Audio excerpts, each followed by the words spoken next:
in development work, when you're developing something, some technology, and you have a client or a person that's like, hey, I just want to button that. Yeah. Or I just want it to do this thing. And then, Sherry, I think part of what we're saying is you have to say, okay, let me explain to you what that would mean. Because we can do the button easily, but then who can see it and who can change it and what happens when you push it and where does the data go and how do we do it? Like all of that stuff, which if you're a professional, you do internally. Yes. That's what you're talking about when you're talking about this piece of unseen work.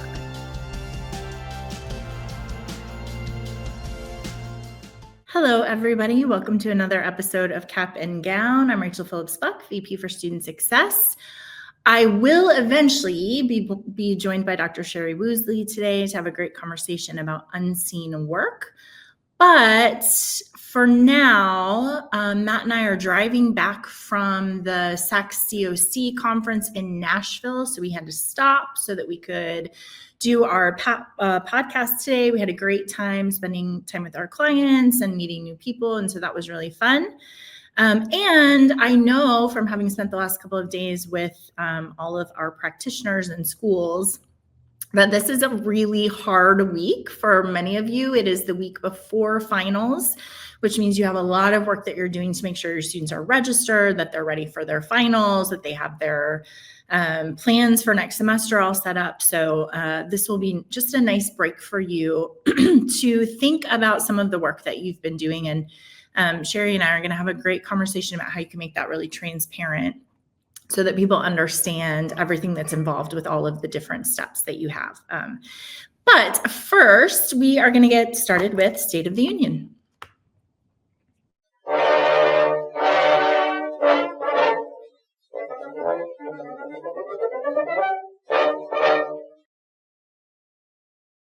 All right, you all, I don't have all of my normal tools that I usually have. So I'm going to be a little bit slower on State of the Union because I'm going to have to flip through it on my iPad, which makes me sound like I'm not used to technology, which isn't true. It's just harder than shuffling paper. So first of all, I want to tell you, some news came out just in the last couple of days out of the annual FAFSA tracker. That the student aid completion is up this year. 26% of high school seniors have filled out the FAFSA by November 21st. That study is coming out of the National College Attainment Network.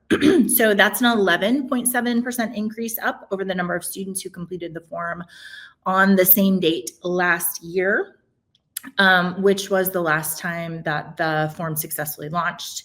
You remember it was late. We all remember that. It's slightly higher among our high school students attending high income schools versus those that are in lower income schools. And high schools in cities also have a lower completion rate than those in suburbs, rural areas, and small towns.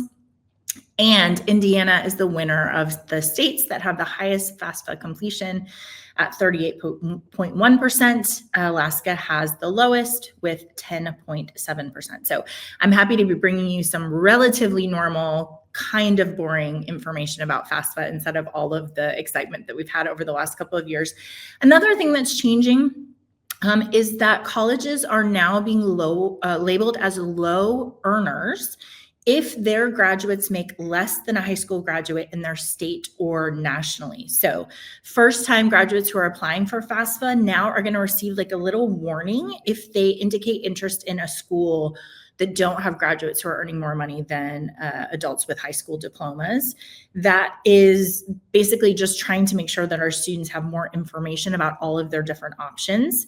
23% of the nearly 5,900 institutions in the department's database will be labeled as low earnings. However, those colleges only enroll fewer than 3% of our undergraduates, and the majority of those schools are for-profits or beauty schools. So most of our campuses, if you think about just a general higher education institution, are not going to be flagged that way. The Education Undersecretary said this new indicator is going to help students and families better understand how their choices would translate into real world outcomes. and will be provided at this really pivotal moment in their college choosing so that they have that information. Also want to remind you that next July is when this new test called Do No Harm is going to come into play. That's where the federal regulation is that all college programs are going to have to show that their graduates make more than the average adult with only a high school diploma in order to access federal aid. So that is going to come about pretty soon. It doesn't look like it's going to affect, again, most of our schools, but it's going to be a good comparison that schools are going to have to show in order to continue to have access to that federal aid. So that will be coming. We'll talk more about that as we get more information about it. Let's see what else. Okay, this is really interesting to me. Syracuse University has created a new program, which is to help their students launch content creation. So in recent years, surveys have found that 57% of Gen Zs say they would like to become an influencer if given the chance, while 12% actively aspire to become influencers. But there are very few higher education institutions who have capitalized on that. Syracuse University has just created the Center for Creator Economy. It's going to officially launch this spring semester. It'll have 12 courses related to content creation, things like the technical skills about how to build a brand, how to think about different marketplaces. So they're like, yeah, TikTok is the place where you can become that most easily now, but surely there are going to be new things coming into the market and you need to be able to assess those. They also have a makerspace related to this center. So they have cameras and green screens and podcasting booths and microphones and all of those things that you might need to use. I really like this because the rationale is that a lot of times these influencers don't understand this back end part of business. So they don't know how to build brand partnerships, how to monetize what they're doing. Thinking about finances, how you choose a manager, what you do with your taxes, if you're going to become a sole proprietor and start a company, are you going to be an S Corp or a C Corp, all sorts of things that are going to be really, really helpful to these influencers just in the sense of business and marketing. Lots of public relations classes, including how to build a media kit or pitch yourself to brands that you might be interested in working with.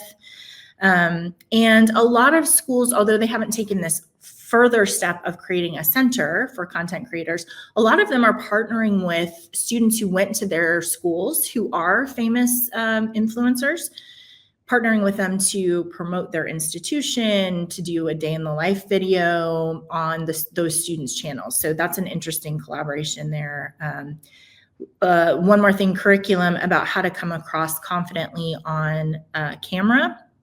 And then a lot of terminology just about what you're looking for in contracts and what all of those different terms mean. So I think it'll be really interesting to see how that evolves and to see what other schools kind of double down on that. It for sure is a school assessing what their students need and what they're asking for, and then figuring out how to resource that in a professional educational way instead of just kind of stumbling your way through any sort of business that you might be investing in. Another interesting article out of Inside Higher Ed is about how colleges are helping students save for retirement. There was a survey recently by Handshake that said 40% of students have thought at least a little bit about planning for retirement, and 15% of them say it's a major focus area for them. However, the majority of young people, 61%, are not saving for retirement. So this idea of how do we teach our students really early that this is something that they want to be investing in. For students who held 40% of debt when they graduated, 80% of them will not reach a sufficient level of financial wealth to have a chance of outliving their money by the time they retire. So it's something that's really important for us to talk about. This class that is being created for our students is talking about things like understanding tax implications of retirement, identifying Social Security benefits and navigating common retirement pitfalls, helping students identify the gap between their savings and the goals. Interestingly, in the same survey by Handshake, 2/3 of undergraduates surveyed said they would not accept a job that didn't include retirement benefits. And an additional 32% said retirement benefits aren't essential, but they are indeed important. So I love this idea of just making sure that we're helping our students prepare for that piece. Okay, a few more interesting things for you. You know, AI is the big talk. Matt and I were just talking about how it sacks everywhere you go. People are talking about how we can use AI to help us in our work. And there's always this wrestle, I think, in our institutions about what do we do? Do we tell students they can't use it at all? Do we have to make it part of the curriculum? How are we training up faculty? What is the best thing to do? So this is a great article coming out of the Fortune magazine talking about if you are an institution and you are restricting or discouraging the use of AI tools, you have a fundamental misunderstanding, not only about the evolution of modern technology, but also about how AI is beginning to play a really significant role in our economy. So their analogy is that colleges operated for generations before Google searches. Those searches could be used for cheating, but also are very helpful for learning. So you can imagine if a college was like, you can't use Google, you have to go back to the old card catalog, how crazy that would be, because it's much more difficult and not efficient. And yet some colleges are reacting to AI with that same sort of like, don't touch it. We don't want you to know anything about it. It's totally not allowed for you to use it on our campus. So this article is really helpful. It goes through the ways in professions that they're using AI to make their work easier. So AI is being used in legal analysis and research so they can build this idea of not having to do all the grunt work around those things in law. Employers see AI as a valuable tool for research, for writing, for coding, for data analysis, for expanding the range of day-to-day tasks. There's an OpenAI project called Mercury, where a company hired more than 100 former investment bankers to train AI systems to handle the grunt work of junior analysts. So this is happening all the time, teaching the model what different people are doing in that work, which I think is really relevant for our discussion today. But they're using it in things like diagnostics and medical imaging and all sorts of things that are helping people to be more productive. So this article talks about what higher education should be doing, integrating AI curriculum into classes so that students can learn how to use it practically, ethically, in applied skills, using AI to enhance but not replace critical thinking. One of the examples is requiring students to submit an initial draft of a paper with the AI prompts and what Claude told them, and then to submit their final paper so they can show all of the reviews and edits and changes that they've made based on that. And then also just partnering with employers and technology providers to make sure that what you're teaching in your coursework really aligns with the real world expectations of what employers need their college graduates to be able to do. All right, and then the last one for you is about facilitating deliberative dialogue in our college classrooms. This is really interesting. I'm hearing this more and more often, that there's a difficulty for our college students in having an advanced civil discourse that allows them to disagree respectfully and thoughtfully and logically with their peers. And so there was recently a webinar out of the Association of Colleges and University Educators, which is ACU, that helps faculty build out this idea of deliberative dialogue in their classroom. So the premise is that we have to have adults in this world who have meaningful conversations with each other, know how to solve problems, understand how to look at someone else's viewpoint, make compromises, how to listen deeply to their colleagues, and how to collaborate and find consensus. So this program that they've built, which is detailed in this article, is just how we teach students to do that. And there's a lot of really great tips in here, organizing them into pods so you have smaller groups where they can talk more seriously and directly with each other. Starting with smaller conversations before you build into a big one. Helping your students to recognize the difference between hot moments and cold moments. A hot moment is when tensions are really high and there's a lot of conflict and it might erupt in your classroom. And then a cold moment is when everyone feels uncomfortable and they don't want to speak out and they just kind of look at you like, I'm definitely not saying anything about this. So being able to articulate that, call that out so that they understand what's happening. And then also a lot of reflection on that. So when you're leading them in these difficult discourses to say, how did that feel? What do you think went well? What could you have done differently? How did you perceive this person's engagement with you? And I really like this idea of allowing students to kind of front load some of their mannerisms that might be threatening to somebody else by saying something like, hey, sometimes I talk really loud when I feel passionately about something. I'm not mad at you. I tend to get loud when I feel very strongly about something. Just by articulating that, it just gives it a different meaning. And students feel more able to say, you're getting very loud. You must feel really passionately about this. So I think that's a great article just to go through and think about how you could build that into some of your courses.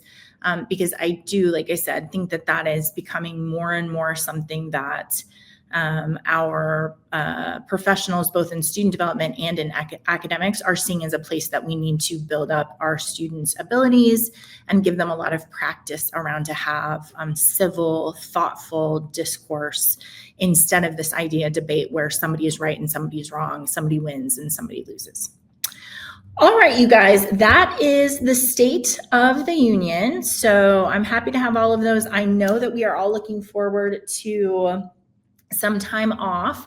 And I'm going to invite Dr. Sherry Woosley, who's the Director of Analytics and Research for Benchworks Elantra, on. Hi. Hi. I hope everybody can tell that I really like you because I haven't seen you in a long time. And then I see your face and I just feel very happy. So thanks for agreeing to come on again with me. I love this. In December, what a perfect way to end the semester. I know. I was going to say this topic that we're going to introduce right now, you're exactly right. It is so relevant. I talk all the time about the rhythm of the academic year. And what I love about it is that it's so predictable and that we just know when we meet other professionals, we know like, this is what's going on with you. And this is what you're thinking, right? And this is what your week is looking like. Yeah. And you were saying this is a time in the year where so many people are thinking about how the semester went. Yeah. Like, where are the places where they're like, I didn't like that very much, right? Mm-hmm. And also a vision to the future next semester. How are we going to do things differently? So I think this content is going to be really helpful. Good. This is your suggestion to me. And when you started talking about it, I was like, oh my goodness, this is true. This is everywhere. And you're saying like, yeah. Anytime you say it, someone's like, oh yeah, I know about that. Well, okay, so let's introduce the topic of unseen work. I think I pulled that language because I played with all kinds of different ones. You see people talk about hidden work, unseen work, invisible work, whatever. And I like the idea of calling it unseen work and focusing it on the work. Because some of the other studies or books or other things start talking about lives and yes, you can see this in your life. Yes, you can see it in all sorts of ways, but I think there's a loveliness to grounding it in the work context. Yeah, I totally. And yes, as soon as I started thinking about this, I saw a keynote by a VP who said we need to honor the invisible work. And I was like, that's it. And I heard it from a friend of mine who's actually, he knows sort of student affairs history. And he was telling me about how he thinks that in some respects, student affairs really kind of became super valuable in the 60s, 70s, and 80s because there were crises on campus. And everybody said, somebody needs to deal with these. And so they started creating really lovely student affairs pieces. And then they started building more student affairs and student development. And he's a little worried that we don't necessarily see the value of some of those roles right now because they're so good at what they do that they head off crises. Right. And so we don't know their value because they head them off. And I was like, I don't see it. Yeah. That's unseen work. And so, yeah, it just over and over and over again, I saw it. And then I watched your guys' podcast where you were talking about orbiting the giant hairball. One of my favorite books, by the way. Oh, really? Yes, it is. So I couldn't believe it that you guys were talking about it. Yeah. And I was watching a recording and I was shouting at you. No. Preach it. That's right. But I think you guys were talking about the cow example, about the cows in the fields munching. Yeah. And I don't know if I made this up or it's in the book. That tells you how long ago I read the book. But I have this vision of the efficiency experts on the edge yelling, make the milk faster. Yes. Yeah. Yes. Unseen work. Yeah, that idea of, I think the technical definition is physical, cognitive, and emotional effort required to complete one's job that is not visible to others. Yeah. Yeah. And when you pitched this idea to me, literally the next day, I saw this on, I think it was on Instagram, maybe. Yeah. It's a picture of a mom packing lunches. Mm-hmm. Okay. Yeah. And it says visible labor. Yeah. Make sandwiches. Yeah. Add snacks. Yeah. Put in lunchbox.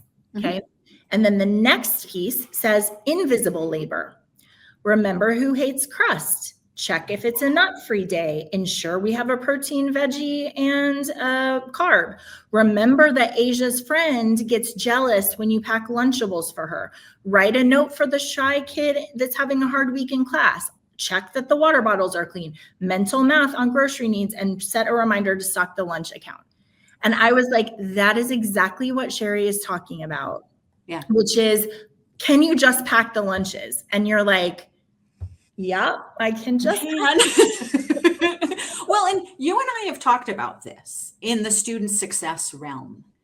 Like the when a leader or a colleague goes, can you just? Yeah, it's my least favorite. Yeah, it really is my least favorite. Yeah. Okay, so I want to talk about this idea. Another example that came out for me is, we always talk about, in fact, you and I were just saying this, like in development work, when you're developing something, some technology, and you have a client or a person that's like, hey, can you I just want to button that. Yeah. Or I just want it to do this thing. Yeah. And then, Sherry, I think part of what we're saying is you have to say, okay, let me explain to you what that would mean.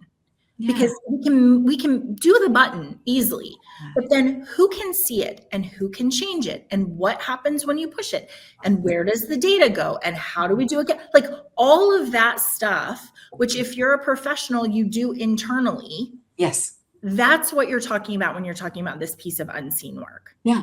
Right. Okay. So the way that I've been thinking about this, and I think I sent this to you, but we can talk through some of it, is I've been thinking about what are the conditions, the factors, the things that create unseen work. And so like one of the things I'm thinking about as you talk about the button, right, is there's all this stuff behind the scenes. Yeah. And so the way that I've started talking about it is the hidden effort, the behind the scenes things. And I was thinking about all the ways that hidden effort, like, I don't know, arises. Mm-hmm. So it can be things like maybe the person's hidden. You ever had a colleague who's in another building and you just don't see all the stuff they do, right? Like, sure, or maybe you've been the colleague who even like, or I think about like when I go on the road to a conference, I'm not visible to the people back in the office. Right. So suddenly what I'm doing and the fact that I am on 10 hours a day, they don't see it. Yeah. They really don't. So I think there's that. I think there's the work behind the scenes, meaning it is, sometimes there's things that are behind the curtain, if you will. I saw an example of a VP talking about how he had two different groups on campus that were arguing two different points of view. And he was running back and forth talking to the two different ones. And he said it had to remain hidden. I can't go out and say, well, I talked to both of them. That's going to exacerbate everything. Sometimes some of our work is behind the curtain. For sure. So Sherry, I want to stop you there because I was thinking that piece, we always talk about the meeting before the meeting and the meeting after the meeting. And I was thinking about how much work often we're doing to build consensus before we have the formal meeting, right? I've talked to everybody who's going to be in that meeting and I've said, what are you concerned about? And here's what I'm going to, and do you have any objections to this? And what do we need to make sure? I've talked to everybody about that. And then we get into the meeting and we have the meeting and it goes kind of the way I think, right? And then afterwards, I'm going back to everybody and saying, how was that? Everybody. And nobody would see that. What they see is a very smooth, well-run meeting. And they have no idea how hard we had to deliver that, right? So I think that's a fabulous example. I think there's a couple other things that are hidden effort, if you will. One is the one that we sort of talked about, the stuff that's in your head. I have to think through 20 things. Nobody knows I'm doing that. Or they may sit there and go, what? I think the creativity where it's in your head and you have to think through all of the stuff. That's labor. That is hard work, right? I also think there is a category of things where the efforts don't look like work.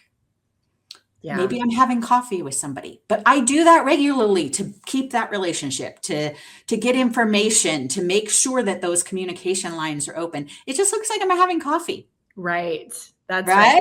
I just was meeting with a woman. She said, we were talking about working kind of across the aisle between academic affairs and development. And she said, every Thursday morning, I have an 8:15 meeting where everybody comes and just spends time with me and we don't solve any problems, but I'm like, tell me about your week and what are you thinking about and all of that kind of stuff. And she said, my boss said, does that solve anything? Does that, like, are you fixing anything? And she was like, no, that's not what we're doing in that meeting. What I'm doing in that meeting is building social capital, building trust, making sure that I understand their perspective so that when something comes up, I have all of these things in place so that we can solve it quicker. So someone might be like, wow, you're really good at solving those things. And she's like, every morning at 8:15, I do an hour of investment so that when the thing comes up, I'm in a good place, right? So things that don't look like work. I remember I'm remote now, but when we had an office, I would periodically wander around and I must have looked like people were like, what's she doing wandering around? I'm wandering around to see who's looking stressed, frustrated, who's lost, who's even, I'm looking at who's yapping, who's not doing stuff that maybe I need to kind of poke my head in, like that part of management sometimes is those things that don't look like work. And I would say, I mean, it's just such a good thing to articulate for our people who work in higher education because, we've talked before about collision moments, which is why you park across campus and walk in. And it's like, if you don't understand what I'm doing, it's like Rachel's walking around all the time. Like, I don't know why is she hanging out in the library? Because I am doing the work of paying attention to who of our students is isolated, who of our students seems to be really integrated into a community, who's eating lunch by themselves. I'm walking around for the same reason that you are, which is to be like, let me take the temperature of who needs my attention and where we need to focus some of that work. And that looks like I'm just taking a walk, but I'm not, right? Yes. So I think that whole notion of hidden effort is huge. I think there's a couple other categories of unseen work. Okay. One of them is, and we've talked about it before, it's when the expert makes it look easy. Yeah. That you don't know all the stuff that they're thinking, all the stuff that they're doing. Orbiting the Giant Hairball has a great example. Pool players. Expert pool players. If you go watch them play, it looks really dumb and easy and simple. And you're like, this is it. Where's the trick shot? Where's the crazy stuff, right? And as I was thinking about this notion of expert, oh my goodness, every category that I can think of, public speakers. Yeah. Really amazing ones. You don't see the work that went into it. Or the skill building. Yeah. My daughter plays bass guitar. And she was telling me last night that she's having trouble with this one song because her pinky. But she said she's got smaller hands than most bass players. And so she has to figure out how does she work around the this and the that and how does she build the muscles and all that. Like you just don't know. You don't have any idea how that one little thing. And actually, Sherry, I think it's one of the reasons why people like to be around other professionals. Yes. Because there are places where, in fact, you remember I used to do our podcast with Anthony Malcurie. Yes. And Yeah. one time he said to me, Rachel, I see what you do. I see what you're doing. I see all of these little things that you have worked on and all of this research you've done and all. I see that because I do that also. And I was like, thank you. Nobody has ever said that to me. Why? Because it looks very simple if you do it well, right? Yes. But There's an elegance. If you're an expert, there's an elegance. Even think like faculty members who are amazing. Yeah. You don't know. Or the other one I was thinking of is leaders. Really good leaders. You have no idea all the things they're thinking, processing, all the stuff they've learned, all the stuff they continue to learn and self-reflect on. There is a reason so many people go, oh, I could do that. Right. Because they haven't really thought about all the unseen work. And let's be honest, we've all done that. Like, not to like badmouth people, we've all done that. Yeah, for sure. And yet, if somebody were to come along and say, are you sure? Do you really want to be responsible for all the outcomes? Do you really want to do this? Do you want to have to do this? Do you want to have to? Then you start going, oh, no. Why don't you shadow me for a day? Yeah. I was thinking, I think probably in between those two things about expertise and this idea of kind of leadership is how hard it is to explain something well.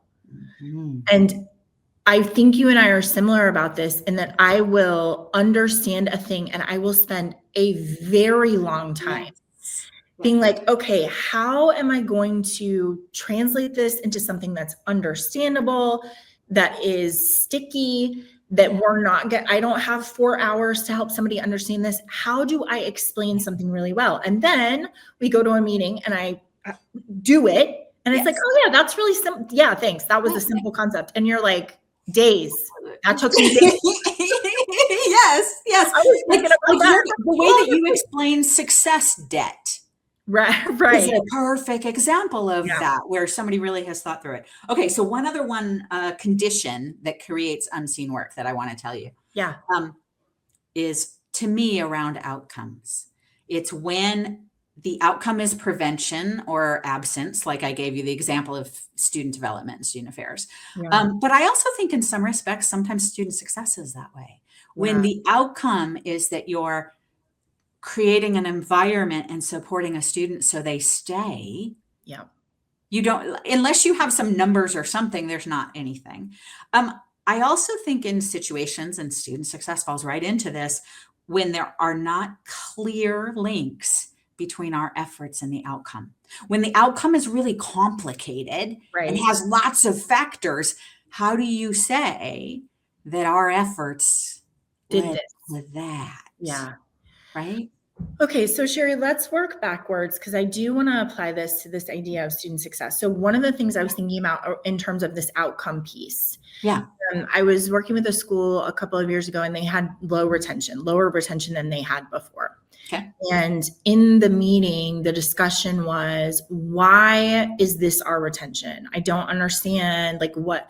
And the director of retention was like, okay, this year we have had 2 hurricanes. Yeah. We had a res hall that is out of, they're working on it. So we had to put everybody in our older res hall. We also had a res hall where all of the laundry rooms broke. So we asked all of our freshmen to cart their laundry in baskets across campus to a trailer in the middle of campus to do their laundry and then cart it back, which is horrifying, right? Yeah, I would hate that. Oh my gosh. Yeah, I don't want to do that. So, and 3 other things. And she was like, one of the hardships is we have this retention outcome. Mm-hmm. And I understand you're asking me why, but I'm saying we have no way to show with all of these other things going on. If we didn't work as hard as we did, how much worse our retention would be. Exactly. There's all of these other factors, right? And it's like, what work did you do? Well, I kept another 35 students from leaving. Yeah. And you would have no way of knowing that because those things aren't linked. What you're saying is your work and the retention outcome. And I'm like, hey, there's a lot of other stuff in there that I was fighting against the tide. Right. Yeah.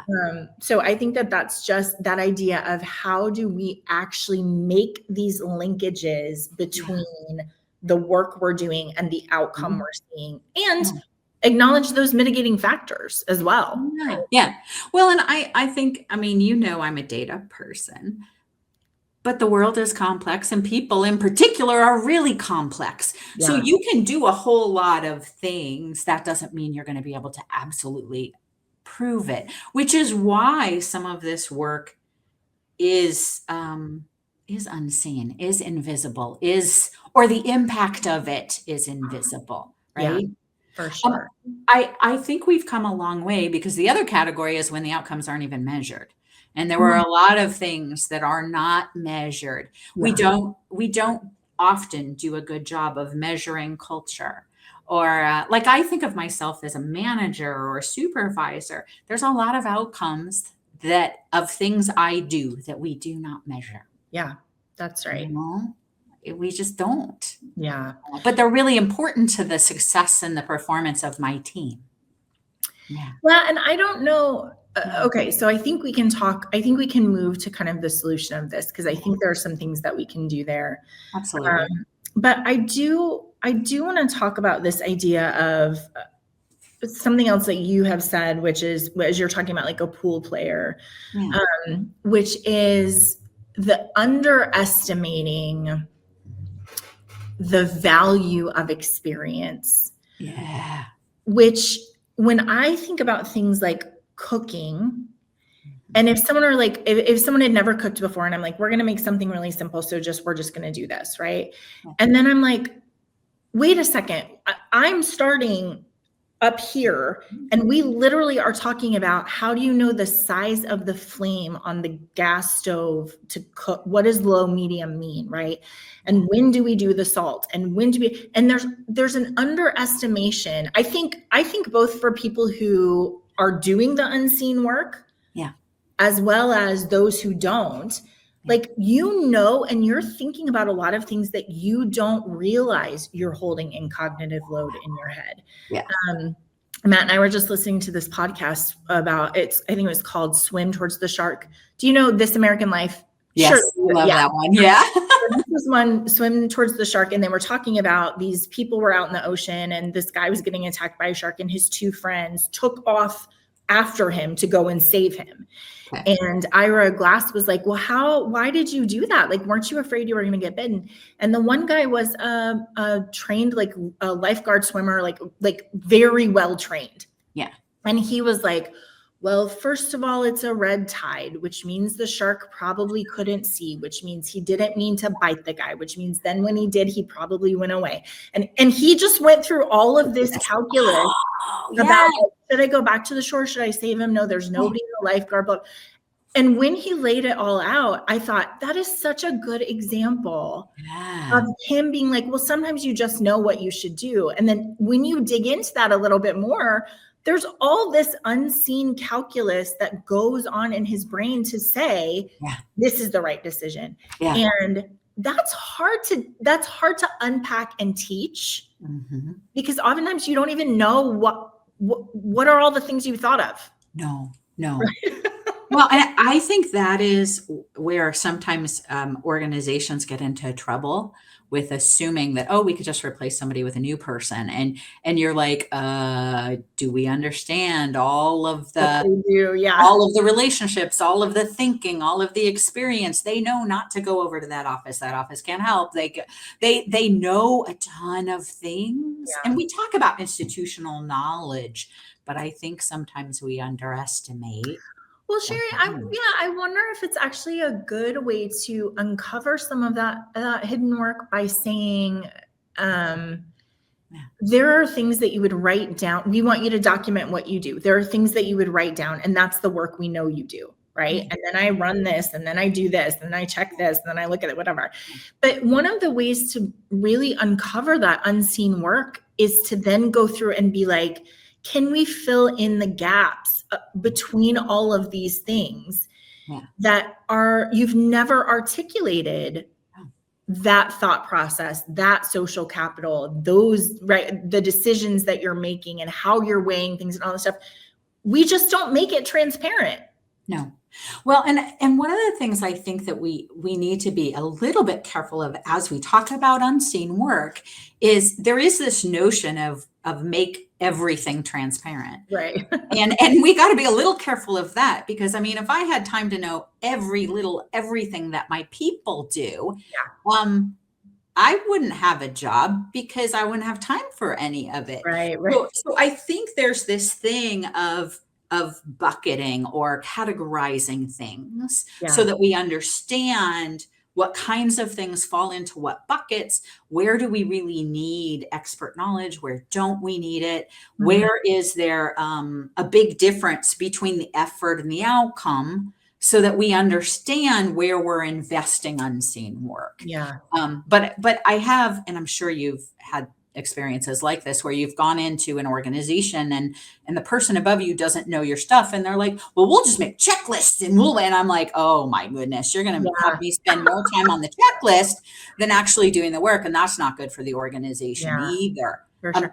I was even laughing because the woman who I like her work, Leanne Davey, I've read some of her work about unseen work, and she says unseen work can lead to resentment, and resentment in my mind on both sides. Like, if I'm working really hard and you don't see it and value it, I'm going to be annoyed at you.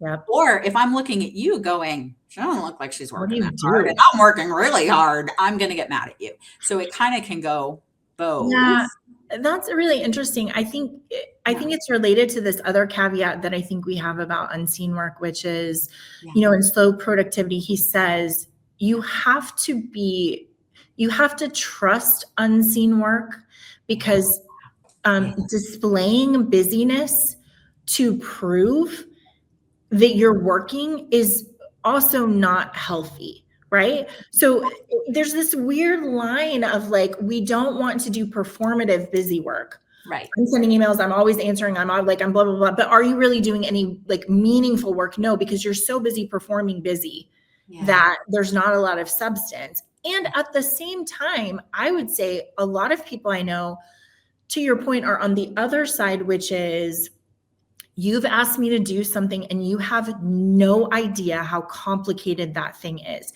And I'm not wearing it as a badge of honor.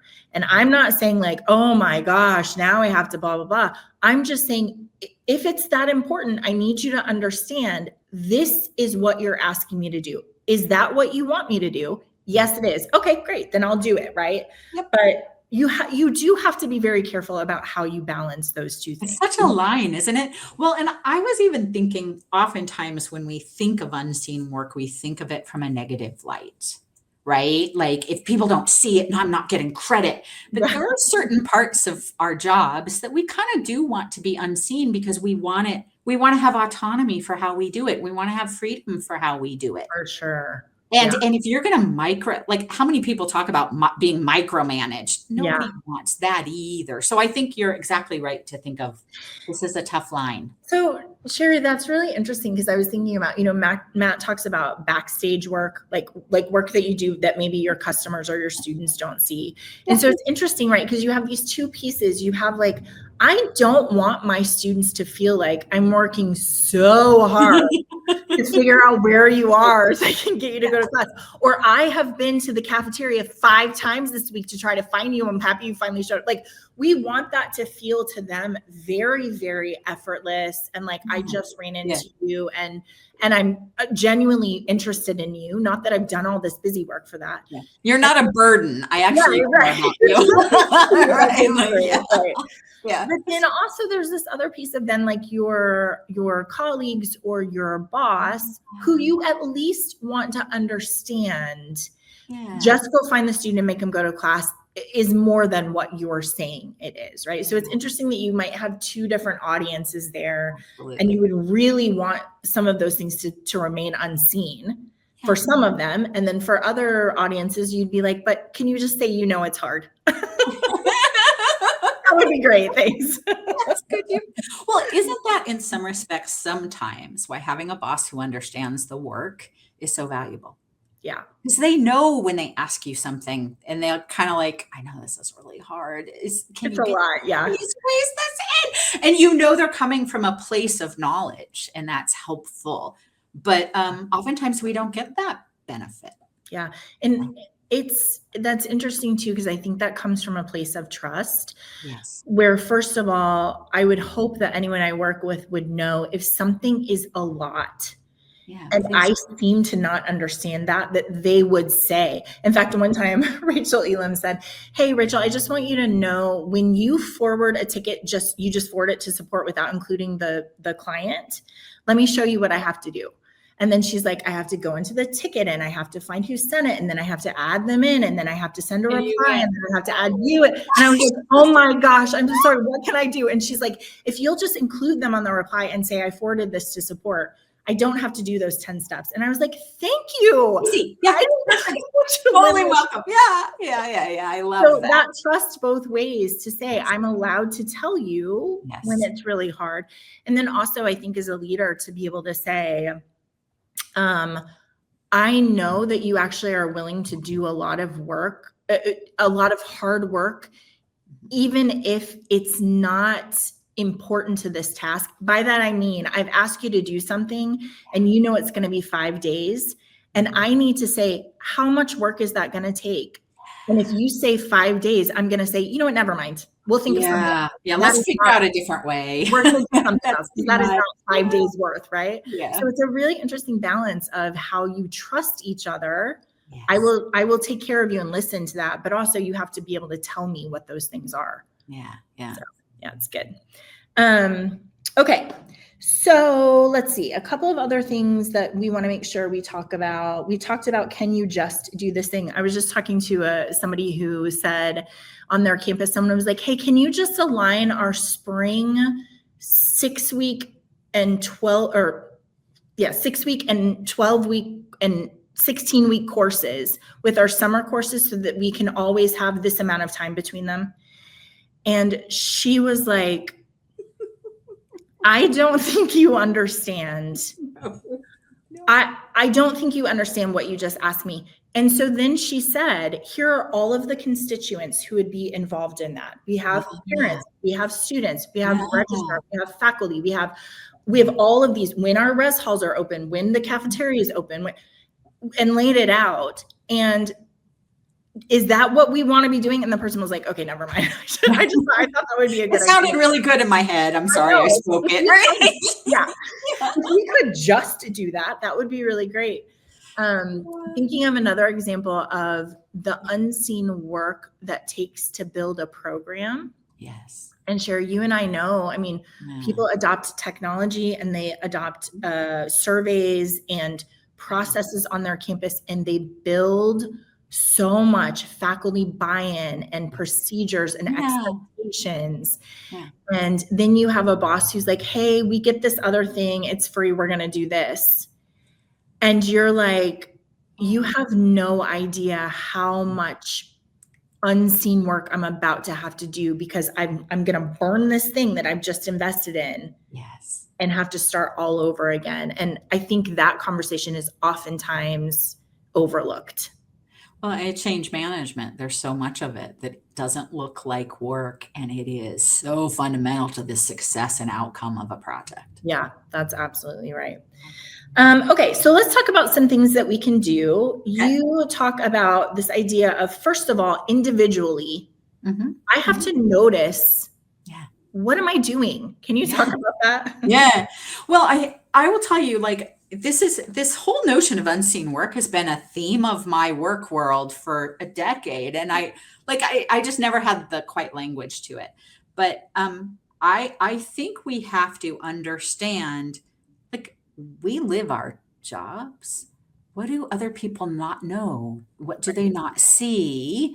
And what of it is, like, as you said, I'm putting a bunch of work to get something simple, so they definitely don't see it. Yeah. So I think there's an evaluation and unpacking. I need to look at what the kinds of, and I always think of categories, not every task. What kinds of categories do I have? What's the labor involved in those categories? And particularly, what are the situations where there's big gaps between labor and outcome? Because I might need to do some explaining in those spaces. And the other one that Leanne Davey wrote about, which I thought was really good, it probably doesn't apply as much to my work as it does to other people's, was where are the things that require a lot of emotional effort? Oh, yeah. Because that's often unseen. Now, I get it in some of the management stuff or some of the like people stuff, but I think we have jobs that have a lot of emotional effort, and we need to be clear for ourselves about those tasks. And what does it take to head into one of those tasks? Does it take to get out of one of those tasks? And how do you kind of recenter yourself, right? Yeah, it's interesting. We have been talking a lot about the thought process work, which I think our faculty would really appreciate because they're like, I have to have space to think deeply and do my research and those sorts of things. But, for a counselor, 20 hours is full time. Yes. That's how many hours of counseling you can do emotionally before you start to go, this is not sustainable. I can't do this, because you have to have, it's exactly what you're saying, right? Like, I have to get ready for this client. I have to think about what I want to accomplish with them. I have to be really present with them in emotionally heavy hardship. And then I have to decompress from that and then move on to another client who's having another emotional thing. And so I appreciate that. And in that profession, it is very transparent that you cannot sit for 40 hours a week listening to people and still come out healthy. Yeah. But I don't think we do that for RAs. I don't think we do that for success coaches or for people in student life who are just like one thing after another, and no one understands that emotional toll that you go home with at the end of the day. Even a big crisis. Maybe it's not part of your daily stuff, but a big crisis can throw you, and it can throw you for a while. So for sure. I think kind of processing that. Sherry, I'd be really curious. I don't have an answer to this. It would be really interesting to think about, maybe it's individual.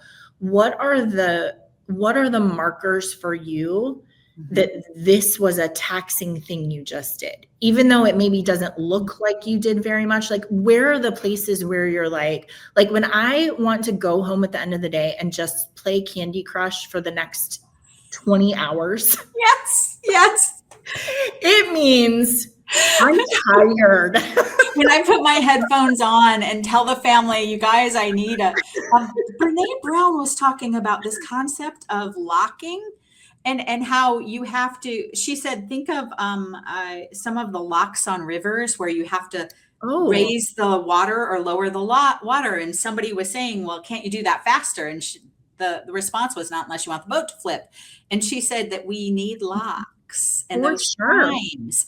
And I never heard it said that way, but I was like, oh yeah, that's me, my headphones and my book going, don't talk to me for 10 minutes, I love that. But I do think, that personal inventory of, for you and probably your loved ones too, to be like, oh gosh, mom's in bed playing Candy Crush. She needs someone to bring her some sparkling water and just shut the door and leave her there. Right. So, because a lot of times I think we're so used to carrying that burden that we don't even know.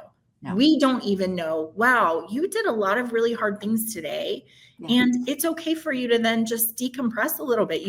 That has to be known to you before you can tell other people about it. Right. So a personal inventory there, I think, would be really helpful. Well, and I think really empathetic managers also know the signs of their employees. Yeah, for sure. I've watched employees spin and I'm like, hey. Yeah. Hey. And also, I think maybe the prediction of that too, right? Like, I know this is going to be very hard for this person. So I'm just going to say, I know this isn't your favorite thing, or I know this is going to be very hard for you. That acknowledgement that they are about to do something very, very hard, even if I'm not there to see everything that they're going through, I think is really helpful as well. I think so. Yeah. That's actually probably a phenomenal segue of, you have to do it for yourself. Yeah. And then you have to do it sort of for others. And I think I love all the different stories of people amplifying other voices. I think there's an amplification message around unseen work where you call out that somebody did unseen work for, they really helped with that student that was really tough. And I so appreciate that. Or this sort of, man, I can't believe that person stayed on the phone with me for 20 minutes as I tried to figure out how to get that system to work. Yeah. Like, kind of reiterating those things that people do for each other, or the unseen work that is happening that maybe you got a glimpse of that you didn't know. Yeah, right.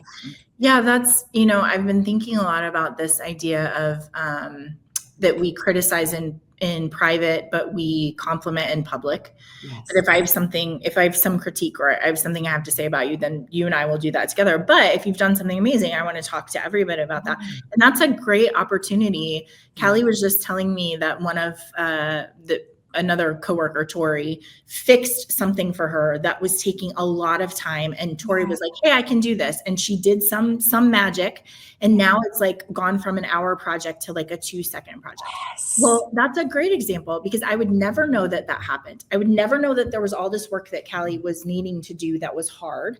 Yeah. Or that Tori solved that problem for her so that now we don't ever have to think about it again. Besides the fact that Callie was like, hey, I want you to know that this thing happened, which is a great all around experience, right? Yeah. Everybody feels happy about that. Yeah.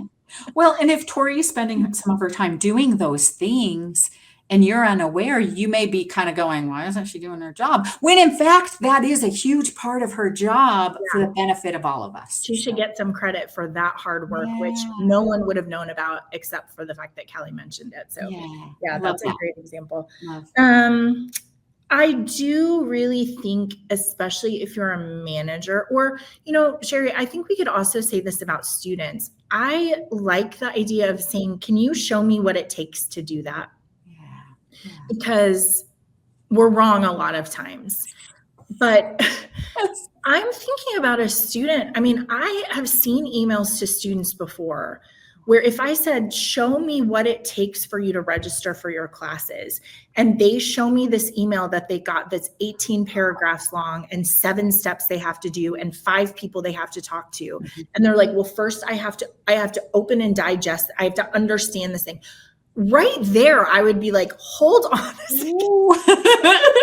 This is really much harder than I thought it was. So I'm probably going to complain less about my students not registering and try to figure out more resources for how I can make that an easier process now that I understand what it is that we're asking of you. Absolutely. Right? So I really love that. Just, can you show me what it takes for this so that I can have a clearer picture? And I'm not going to memorize it. I'm not going to be able to do it afterwards, but at least I'm going to have a clear picture of what I'm asking.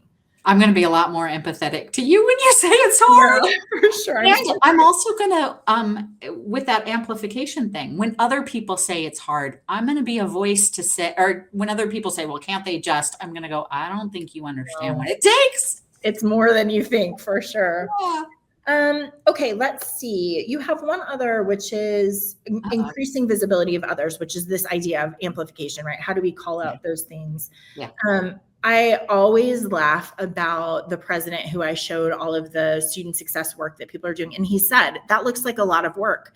And I was like, yes, it is a lot of work. And it's really important that you understand it so that you get your people the tools that they need in order to do that successfully. Yeah. Because he just had no idea.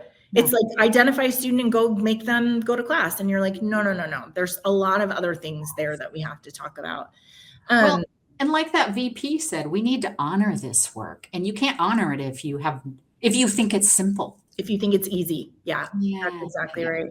Yeah. I also was thinking with this one about the idea of, I worked with a school before where their outcome was, we contact students constantly. I think what the boss heard was, we're running statistics and we're contacting students constantly. Yeah. And because he didn't understand the actual, this work wasn't being done, but because he didn't actually understand what should be happening, what he said to me was, we email students 5 times and they never respond. And I'm looking at the data that's saying this student has gotten an email from us 5 times, right? Yeah. And I'm like, the hard part is because you don't understand the unseen work that should be doing, that should be getting done. Yeah. You are counting and measuring the wrong thing. Yes. That is not the job. And if you don't understand that, then you're like, she's doing what she should be doing. They're just not responding. And I'm like, that is not, did they do these 25 things? If they didn't do these, then you're not going to have any results there. Right.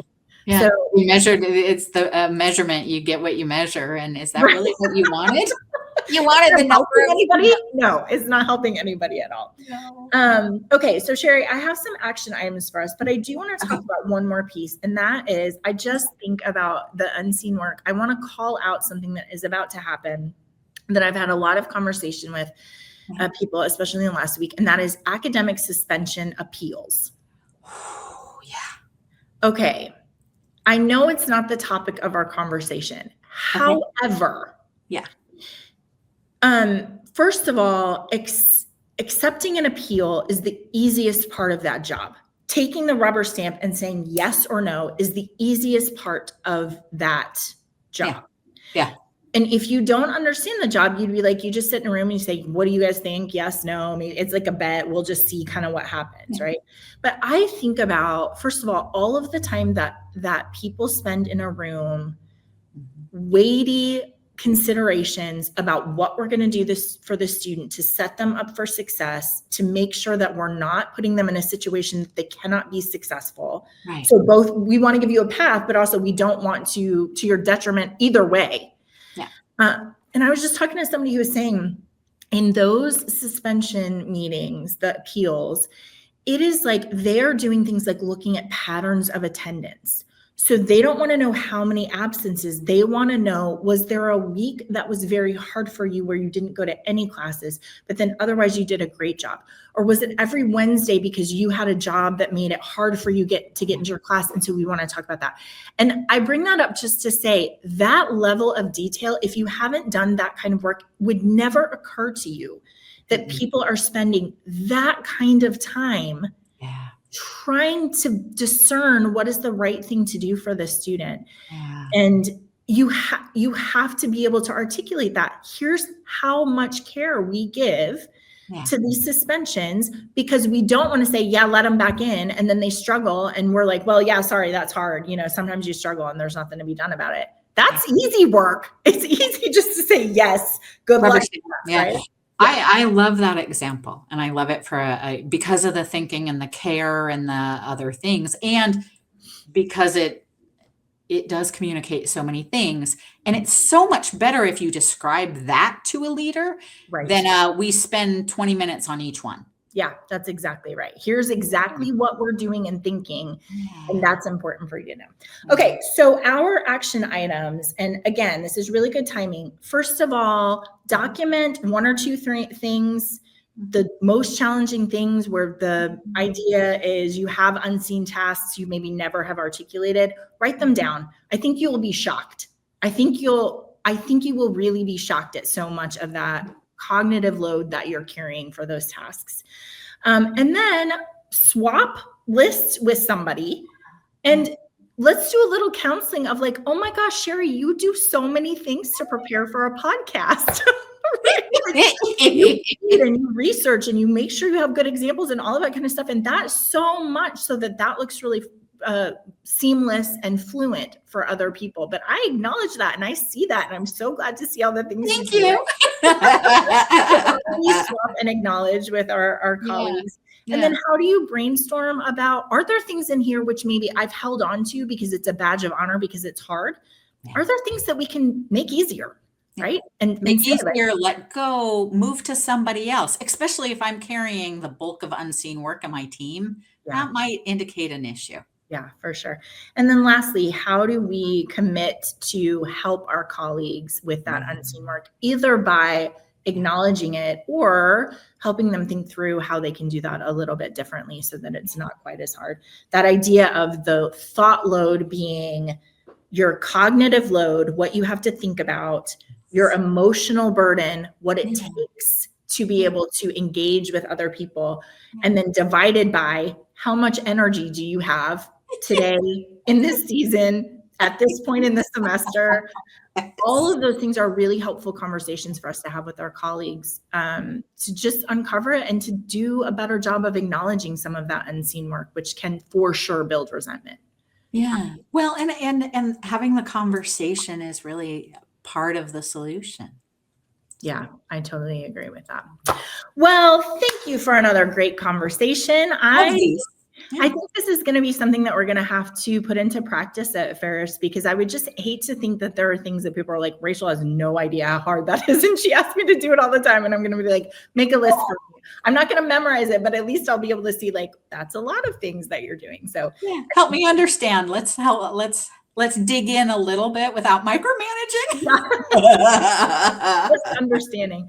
All right, friends, thank you so much. I hope you have a great rest of the 2025. And then we have a new year right around the corner. Thank goodness. Yeah, it'd be fun. Good to see you. All right. Thanks, guys. Bye.